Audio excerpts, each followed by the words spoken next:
మీరేమంటారు నీ చదువు నీ అందము నీ చందం అంతా ఆయన ఎక్కడ సరిదూగుతాడు అంటాం కదా అలాంటి దాన్నే కదా మనం ఈ రోజు ప్రేమించింది ఆయన ప్రేమించుకున్నారు ఇద్దరు ప్రేమించుకున్నారు అక్కడ ఇద్దరి మధ్యలో సాన్నిధ్యం ఏర్పడడానికి ఇద్దరు తప్పుంటుంది ఒకరిది ఉంటుందా శంకర ఈయన గారు మహాపతివతనం మరి ఈయన గారు ప్రేమించింది అనగానే మరి ప్రేమను ఎందుకు ఒప్పుకోవాలి మరి ఈయన అఘోరియే కదా ఈయన గారు సాధన లక్ష్యంలోనే ఉన్నాడుగా మరి నేను బ్రహ్మ విష్ణు పరమేశ్వరుడు అన్నప్పుడు నా బిడ్డ అని అనుకోవచ్చు కదా బిడ్డ అన్నప్పుడు రుద్రాక్షమాల వేయొచ్చు కదా ఇంకా తులసిమాల వేయచ్చు కదా తాళితో ఉన్నది ఆ పసుపుతో కట్టి ఉన్న తాడే ఎందుకు వేయాలి అంటే సదుద్దేశంగా చేసిన పనిలే కదా ఈ పైశాచికత్వం కదా మరి ఆ పైశాచికత్వానికి అర్థం ఏమిటి మరి తాళి ఏకుడు కూడా ఎందరో గురు సాధువులు ఉన్నారు ఈ రోజు వేములవాడలో ధారణ చేస్తారు శివుడు నా మొగోడు అని చెప్పి ఆడవాళ్ళు చేసుకుంటారు అంత మాత్రాన శివుడు భర్త అయిపోయాడా ధారణ అంటే దారంతోనే వాళ్ళకు ఒక తాయెత్తు లాంటిది కడతారు లింగం కాయ కడతారు తెలంగాణ ప్రాంతంలో గ్రామ దేవతల విషయంలో మనం చాలా మంది చూస్తాం ఇలా తింపి గురువు గారు మెడలో వేసేసి అమ్మ నీవు ఈ విధంగా ఈ పూజలలో ఉండాలి అని అంటారు అంత మాత్రాన వాళ్ళిద్దరిని మనం ఎక్కడన్నా ఈ విధమైన పోల్చలే కదా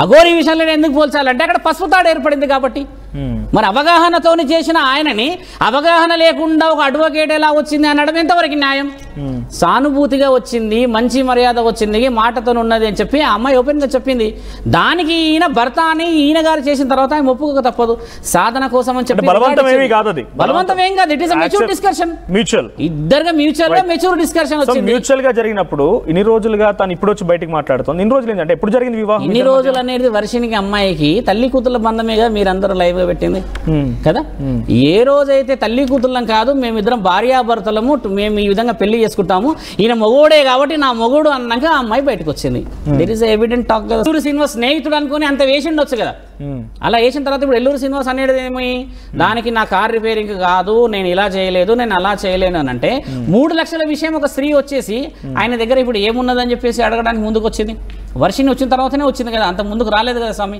ఎగ్జాక్ట్గా వర్షిని సాటర్డే రోజు పెళ్లి అని అంటే మండే రోజు అమ్మాయి వచ్చింది అంటే మీడియా ముందుకు వచ్చి డీటెయిల్గా నేను చెప్పిన విషయాలు అంటే ఇవన్నీ ఓపెన్గా జరిగిన డిస్కషనే కదా స్వామి మరి అక్కడ మరి శ్రీనివాస్ ఎందుకు ప్రొవైడ్ చేయట్లేదు ఇలా డాక్యుమెంట్స్ అన్ని మొబైల్స్ అన్ని ఇలా మొబైల్ మీ ముందు ఆర్టీవీలో పడేయచ్చు కదా నా మొబైల్ తీసుకొని ట్రాకింగ్ ఎందుకు స్విచ్ ఆఫ్ పెట్టుకుంటున్నాడు మరి శ్రీనివాస్ మొబైల్ అంటే వర్షిని తీసుకెళ్లి కూడా సుమారుగా ఆయనతో పాటుగా 10-15 రోజులు ట్రావెల్ చేయించాడు అంతకంటే ముందు వర్షిని వాళ్ళ ఇంట్లో ఉన్నాడు ఎక్కడ చూసినా ఒక హై టెన్షన్ పోలీసులు అరెస్టులు నానా హైడ్రా మనం కూడా చాలాసార్లు మాట్లాడుకున్నాం అటువంటి విధంగా చేస్తున్నప్పుడు తను ఒక మహిళగానే కాకుండా షీఈ్ అన్ అడ్వకేట్ సో ఇటువంటి తప్పు చేస్తున్నానని చెప్పి పోలీసుల దగ్గరికి ఎందుకు ఫిర్యాదు చేయలేకపోయింది పోలీసులకు ఎందుకు వెళ్ళలేకపోయింది అదే మనం చేస్తున్న పొరపాటు శ్రీనివాస్ అసెట్ కూడా అదే అనుకున్నాడు ఇన్ని రోజులు ఈమెకి అంత సీన్ లేదు అని అనుకున్నాడు అంత సీన్ లేదు అనుకున్న మహిళనే ఇప్పుడు బయటకు వచ్చింది కదా ఎలా బయటకు వచ్చింది ఎవరైనా ప్రోద్బలంతో రాలేదు ఇప్పుడు ఏం జరుగుతుంది పెళ్లి అనేది వచ్చింది రాగానే ఆ అమ్మాయిని అన్నిలా మోసం చేసి తల్లి కూతుళ్ళు అన్నాడు పెళ్లి అని అన్నాడు అని అంటే ఇప్పుడు ఆ అమ్మాయికి కూడా సెక్యూరిటీ లేదని అర్థం కదా ఇప్పుడు ఆయన ఏం చెప్పిండు ఆశ్రమం కట్టుకొని ఇక్కడే ఉందాము ఇక్కడే చూసుకుందాం మంచి చెడులు అన్ని మర్యాదలు చెప్పుకుంటూ వచ్చిన వ్యక్తి సడన్ గా ఆ విధమైన వేషాధారణతో కనబడినప్పుడు ఆవిడ రియాక్ట్ కావాలా వద్దా అప్పుడు ఆవిడ రియాక్ట్ కాకపోతేనే మీరు అన్నట్టుగా అమ్మాయికి చలనం లేదు అని అర్థం మీరే గారు చాలా వరకు చూసేటువంటి వ్యూవర్స్ కానివ్వండి సమాజం మొత్తం ఏమనుకుంటుందంటే అఘోరి పేరు వినగానే చీ అని అసహించుకుంటున్నారు అటువంటి అసహించుకునే వ్యక్తిని అసలు ఈ మహిళ ఎట్లా యాక్సెప్ట్ చేసిందో మీతో మాట్లాడారు కాబట్టి తన సైకలాజికల్ స్టేటస్ ఇప్పుడేంటి తన స్టార్టింగ్ వచ్చినప్పటి నుంచి ఇదే పని కదా శ్మశానాల దగ్గరికి వెళ్ళడం కానివ్వండి అక్కడ దేవుడు అన్నారుగా మరి అప్పుడు అందరు దేవుళ్ళు అన్నారుగా ఈ ప్రేక్షకులందరూ అందరూ చూశారుగా ఈ అమ్మాయి వచ్చినాకనే చీ అంటున్నారు బాగా గమనించాల్సిన విషయం ఇన్ని రోజులు ఫోన్లు ఎక్కడికి వెళ్ళినా హైడ్రామా చోటు చేసుకుని అవన్నీ హైడ్రామాలో మీకు గమనించాల్సింది ఏంటంటే there is a ratio of 50-50 50 మంది సపోర్టివ్ ఉంటే 50 మంది నెగిటివ్ ఉన్నారు ఈ విషయమే జరిగింది ఇన్ని రోజులు కానీ ఇప్పుడు 98-99% నెగిటివిటీ ఎందుకు వచ్చిందంటే ఒక స్త్రీకి తాళి కట్టి ఇంకో స్త్రీని తీసుకెళ్లేసి విచ్చలవిడిగా పెళ్లి చేసుకుని మీరెవరు ఏం చేస్తారు వాళ్ళు ఎవరు ఏం చేస్తారని పొంతనలేని అన్ని చెప్తున్నాడు కదా ఆ తల్లిదండ్రుల బాధలు చూసి వీళ్ళ మేనమామలు వచ్చి అవన్నీ చూసిన తర్వాతనే ఎవరంతలా వాళ్ళు బయటికి వెళ్ళేసి వాళ్ళ యొక్క వ్యక్తిగతమైన ఆలోచనలు వ్యక్తపరుస్తున్నారు ఇన్ని రోజులు వర్షిని ఒక్కతే ఉన్నది కదా అక్కడ కాబట్టి వాడగోడు పైశాచికత్వంలో ఉన్నాడు ఆ తల్లిదండ్రులకి అంత బుద్ధి లేదు అనేది వచ్చింది ఇన్ని రోజులు ఇంకో అమ్మాయి వచ్చినాకనే ఇప్పుడు ఏమైంది స్వామి ఈ కేసుకు ఒక బలం అనేది ఏర్పడిందా లేదా ప్రూఫ్ అని అడుగుతున్నాడు ప్రూఫ్ ప్రొవైడ్ చేశారు కదా ప్రొవైడ్ చేశాం కదా స్వామి ప్రూఫ్స్ అనేది ప్రొవైడ్ చేసాం అంటే తాలిబొట్టు కనిపిస్తుంది మనం కూడా ప్లే చేసాం తాలిబొట్టు కాదు వాళ్ళిద్దరు కలిసి ఉన్నది తర్వాత వాళ్ళిద్దరికి సంబంధించిన సంభాషణ వేరే డీటెయిల్స్ అన్ని అక్కడ మేడం దగ్గర ఇచ్చాం వాళ్ళు ఈ రోజు 2 గంటలకు 3 ఫోటోస్ ఉన్నాయి పెళ్లి చేసుకున్న ఫోటోస్ ఆయన శ్రీనివాస్ మొబైల్ లో ఉన్నాయి వాళ్ళిద్దరు పోనీ నేను కలిసిందే ఫోటోస్ ఉన్నాయి ఒక్కసారి అని చెప్తున్నాడు ఆయన అంత సీన్ లేదు నేను చెప్తున్నా కదా ఇప్పుడు మీరు ఆర్టీవీ ఇంత లైవ్ లో ఉన్నారు కదా మీరు చేయాల్సిన విషయం ఏంటంటే వాళ్ళిద్దరిని ఫేస్ టు ఫేస్ కూర్చోబెడితే దొంగన ప్రయత్నం చేస్తాను అది చేయాలి. ప్రయత్నం చేస్తాను. ఒకసారి ఆ ప్రూఫ్స్ ఏమైనా ఉంటే ఒకసారి నాకు చూపించండి. నేను మీ దగ్గర ఉన్న నా దగ్గర ఫొటోస్ ఉన్నాయి, చూపించండి ఒకసారి. అంతవరకు నేను సురేష్ గారితో మాట్లాడతాను. సురేష్ గారు, ఏంటి అఘోరి ఫేక్ ఫేక్ ఫేక్ అని అంటున్నారు. ఇదే విషయం పైన అఘోరి నువ్వు ఫేక్ అట్ట కదా అని చెప్పి ఆర్టీ అడిగినప్పుడు నేను ఏ విషయంలో ఫేక్ చెప్పండి? నేను డబ్బులు సంపాదించి రేపటి రోజు నేను విల్లాలు కొనాలనుకుంటున్నానా? నేను డబ్బులు సంపాదించి రాజకీయాల్లో రావాలనుకుంటున్నానా? నేను డబ్బులు సంపాదించి ఏం చేద్దాం అనుకుంటున్నాను? నేను తినేది మొత్తం కూడా ఎవరైనా భిక్షాటనకి ఇస్తే అక్కడ వెళ్ళిన తర్వాత వాళ్ళు ఆహారం ఇచ్చే తింటున్నాను, రోడ్ల పైన పడుకున్నా, కనీసం ఉండడానికి ఇల్లు కూడా లేదు. నేను ఎందుకు ఫేక్ అంటున్నారు? నన్ను ఫేక్ అనడానికి ఒక ఆధారం చూపించండి అని అడుగుతోంది. అసలు అఘోరిని అనే దానికి మీనింగ్ ఏంటి? అఘోరిని ఏం చేస్తారు? అసలు అఘోరిని పేరేంటి? అసలు ఆయనకి అఘోరిని ఎందుకు పెట్టాలి? ఏదో పేరు పెట్టాలి, ఏదో ఒక అవతారం వేసుకోవాలి, తినాలి కాబట్టి పెట్టుకో. మహిళ ఫోటో చూపించవచ్చు కదా టీసీఆర్. ఒక్కసారి ఈ సృజన ఒకసారి జూమ్ చేసుకో ఇఫ్ పాసిబుల్. నేను కూడా మీకు స్క్రీన్ పైన ప్లే చేసే ప్రయత్నం చేస్తాను ఇవి. సో ఇక్కడ అఘోరి గతం, ఇది ఒకటే ఫోటో ఉంది, రైట్. ఇది అఘోరి గతంలో ఇప్పుడు ఏదైతే మహిళ కరీంనగర్ నుంచి వచ్చినటువంటి ఆ సదరు మహిళ రాధిక తనతో పాటు దిగిన ఫొటోస్ ఇవి. అఘోరి మాత్రం మనం అడిగినప్పుడు కేవలం ఒకేసారి కలిసాను నేను, అంతకుముందు కలవలేదు, నాకు అసలు పరిచయమే లేదు అంటున్నారు. సో పక్కన ఇక్కడ కనిపించేది వాళ్ళ మామ, రైట్. ఈ ఫొటోస్ ఒకసారి డైరెక్ట్గా నేను మీకు స్క్రీన్ పైన పే చేస్తాను. గురుగారు నాకు ఫార్వర్డ్ చేయండి, అవి మీకు వాట్సాప్ చేస్తున్నాను. సో సురేష్ గారు మీరు చెప్పండి. ఇప్పుడు మామూలుగా మాట్లాడుకోవాలంటే మనిషికి ఒక పేరు ఉంటుంది, వారు చేసేటువంటి వృత్తిని బట్టి ఒక పేరు ఉంటుంది. ఇప్పుడు అఘోరిని అనేవారు చేసేటువంటి వృత్తి ఏంటి, ఆ పేరు పెట్టుకొని మనం ఏం చేస్తున్నాం. ఇప్పుడు పొలిటీషియన్స్, రాజకీయ నాయకులు ఉంటారండి, రాజకీయ నాయకులు అందరూ కూడా చేస్తారా, మంచి చేస్తారా, చెడు చేస్తారా అనేది వారికి వదిలేస్తే ఎమ్మెల్యేలు, ఎంపీలని మాట్లాడుకుంటూ ఉంటాం. అది వారి పేరు కాదు, వారి పదవికి ఇచ్చినటువంటి గౌరవం. అలానే అఘోరిని చేసేటువంటి విధి విధానాలు వేరు. వారు ఆహారం తినరు, మరి వీరేమో ఫుడ్ కోసమే చేస్తున్నానని చెప్పేసి అంటున్నారు. అఘోరిన్లు అనేది మామూలుగా ఫుడ్ కోసం చేస్తున్నాను చెప్పట్లేదు. ఎక్కడికి వెళ్ళినా భిక్షాటన, భక్తులు ఎవరైనా భోజనం పెడితే తింటున్నాను, కనీసం నాకు తొడుక్కోవడానికి ఒక అంగి కూడా లేదు, అంటే ఒక క్లాత్ కూడా లేదు, అటువంటి జీవితం అనుభవిస్తున్నాను నేను. నన్ను ఎందుకు ఫేక్ అంటున్నారు? నేను ఫేక్ చేసి ఏం తప్పు చేశాను అంటుంది. సరే, లోక్ కళ్యాణార్థం కోసం చేసింది ఏముంది? లోక్ కళ్యాణార్థం కోసం ఏమైనా చేసింది, విరగబెట్టింది ఏమైనా ఉందా? భూకంపాలు ఏమైనా ఆపగలుగుతారా? వర్షాన్ని, ఎండని ఏమైనా ఆపగలుగుతారా? ఎవరు ఏం చేయలేరు కదా. వారు బ్రతకడం కోసం వేసుకునేటువంటి వేషధారణ అది. బ్రతకడానికి వృత్తికి ఒక పేరు, ఆ పేరుకే అఘోరిని. వారిని అఘోరిని పిలవడం కూడా వేస్ట్. ఆ పేరు చాలా గొప్పది. వారు చేసేటువంటి పనులు చాలా ఉన్నాయి. నాగసాధులు కావచ్చు, అఘోరణలు కావచ్చు, వారు చేసేటువంటి వృత్తి విధానాలు వేరే ఉంటాయి. వారిని పెట్టుకొని, ఆ పేరుని పెట్టుకొని వీళ్ళని పిలవడం వల్ల వారికి ఉన్నటువంటి పొరులు పోతాయి అనవసరంగాను. ఒకటి. రెండోది, ఇప్పుడు పెట్టినటువంటి పేరు అఘోరిని కాబట్టి ఈ అఘోరిని గురించి మనం మాట్లాడుకోవాలంటే కనుక ఖచ్చితంగా వారికి మంచి విద్యలు, దేవునికి సంకల్పము, దేవుని ధ్యానంలో లేకపోయి ఉండొచ్చు, కానీ వారికి ఎదుటి వ్యక్తిని హిప్నటైజ్ చేసేటువంటి తత్వము, మందు పెట్టి వశపరుచుకునేటువంటి గుణము, అవన్నీ ఖచ్చితంగా నేర్చుకున్నారని నేను చెప్తాను.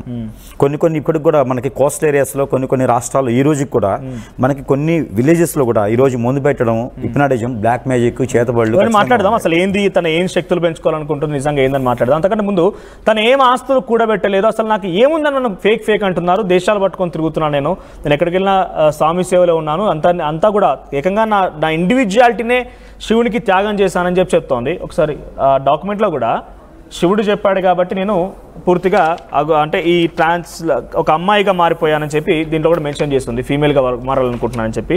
సో అటువంటి అఘోరి ఫేక్ అనడానికి ఏమైనా ఉందా మన దగ్గర? నిజంగా అఘోరికి సంబంధించి అక్కడ కనిపించాయా? తన అక్కడ కూడబెట్టింది, ఎవరైనా మోసం చేసింది?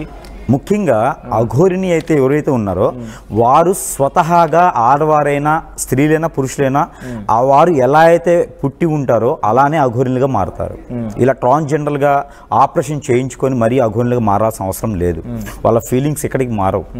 అఘోరిలుగా వారికి ఫీలింగ్స్ మారవు, కానీ అవయవాలు ఏమైనా పనిచేయకపోవచ్చు, కానీ ఫీలింగ్స్ ఎక్కడికి పోవు వాళ్ళకి. ఒక పురుషుడు ఉంటే స్త్రీని కావాలని కోరుకుంటారు, ఒక స్త్రీ ఉంటే పురుషుడు కావాలని కోరుకుంటారు.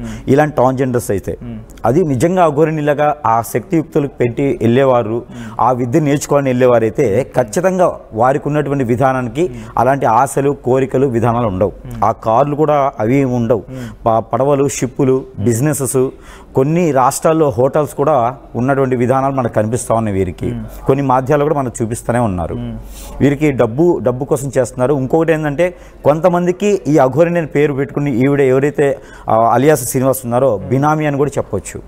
వెనక పొలిటిషియన్ బ్యాక్గ్రౌండ్ బిజినెస్ బ్యాక్గ్రౌండ్ లేకుండా అంత విచ్చలవిడితనంతో ఎవరిని పడితే వారిని నోటికి వచ్చిన విధంగా ఈ రకమైనటువంటి వీడియోస్ వైరల్ చేయరు, ఈ రకమైనటువంటి విధి విధానాలు భయం లేకుండా చేయరు. అంటే ఇప్పుడు మనం కానివ్వండి సమాజం పూర్తిగా కూడా కొంత అసహించుకుంటుందని చెప్పి గురువు గారు చెప్పినట్టుగా సమాజం అసహించుకుంటుంది ఇప్పుడు. అదే ఇప్పుడు అటువంటి ఒక వ్యక్తి వెనక ఎవరుండి ఉంటారు? ఎంకరేజ్ చేసే వాళ్ళు ఉంటారు, ఖచ్చితంగా పొలిటీషియన్స్. ఎవరుండే అవకాశం ఉంది? ఎవరైనా ఉండొచ్చు, పలాని పేరని మనం చెప్పలేము. ఒక రాజకీయ నాయకుడు అగోరిని ఈ రకంగా డ్రామాలు ఆడిస్తున్నాడు. ఎస్, ఎందుకంటే తనకు ఒక బినామీస్ కావాలి, ఒక పొలిటీషియన్స్ బినామీ కావాలి. ఇప్పటికీ కూడా కొన్ని మన తెలుగు రాష్ట్రాల్లో సరే బినామీ అనుకుందాం ఒక రకంగా చెప్పినట్టుగా. ఆ బినామీ అయినా కూడా అగోరి దగ్గర కారు, లోపల విగ్రహాలు, మెడలో రుద్రాక్షమాలు, ఇవి పుర్రెలు తప్ప ఏం కనిపించండి. తన దగ్గర ఉన్న ఆస్తులు ఏంటి మరి బినామీ అయితే? వస్తాయి. ఇప్పుడు వర్షిణి ఉన్నారు, వర్షిణిని పెళ్లి చేసుకున్నారు, అలానే రాధా గారు వచ్చారు, అలానే నా క్యాలిక్యులేషన్ ప్రకారంగా 11 మంది అమ్మాయిల్ని ఇప్పటి వరకు ఇబ్బంది పెట్టున్నారు. వాళ్ళలో కూడా ఒక్కొక్కళ్ళు బయటకు వస్తారు. అలానే ఇంకా ఇతని దృష్టిలో బలి అవ్వరు అనేది ఏం లేదు. అలానే బినామీలు వస్తారు, అలానే అతని దగ్గర ఉన్నటువంటి వేలు కాదు కోట్లాది కోట్ల రూపాయల మనీకి ఇతను బినామీ అని కూడా వాళ్ళు కూడా వస్తారు బయటికి. కాకపోతే ముందు ఇతన్ని పోలీసులు కానీ కొన్ని రాష్ట్రాలు కానీ అక్కడ ఉన్నటువంటి పార్టీలు చొరవ చేసుకొని ఇతన్ని ముందు క్లోజ్ చేయాలి. నిజంగా అగోరికి ఆస్తులు ఉన్నాయా? ఆస్తులు బినామీలు, ఆస్తులు అతని పేరు మీద ఉండవు, బినామీస్ ఉంటాయి. అతని పేరు మీద 0 అకౌంట్లే ఉంటాయి.